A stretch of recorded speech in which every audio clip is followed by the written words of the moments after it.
নির্বাচন কমিশন সচিবালয়ে নির্বাচন বিডে কর্মরত সাংবাদিকদের নিয়ে reporters forum for election and democracy আয়োজন করে RFED টকের। সেই সুপারিশগুলো এখন চূড়ান্ত করার কাজ চলছে। মাননীয় প্রধান নির্বাচন কমিশনার AM নাসিরউদ্দিন স্যার।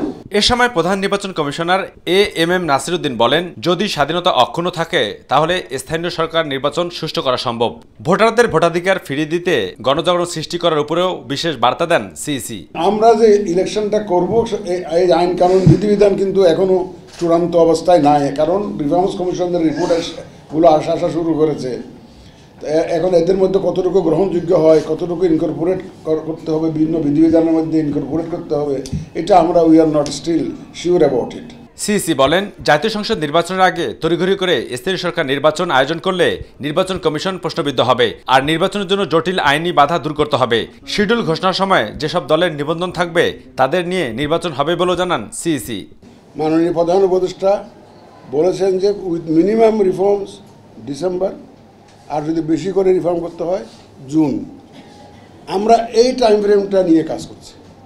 যদি এই টাইম ফ্রেমটা মেনটেন করতে গেলে আমার কিছু রিকোয়ারমেন্টস আছে।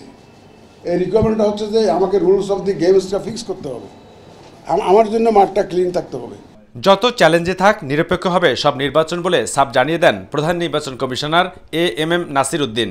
সরকারের সাথে এই যে পলিটিক্যাল যে ডিবেট হচ্ছে সেটা বলছি না, ওই যে আপনারা একটা মেজর পার্টির কথা বললেন না, ওই মেজর পার্টি ইলেকশন করতে পারবে কি পারবে না সেটা নিয়ে ডিবেট হচ্ছে বলতেছি। সেটা নিয়ে এক পক্ষ বলে যে হবে, এক পক্ষ বলে যে হবে না, নানাবিধ কথাবার্তা চলছে। অবু সতপু, মাই টিভি, ঢাকা।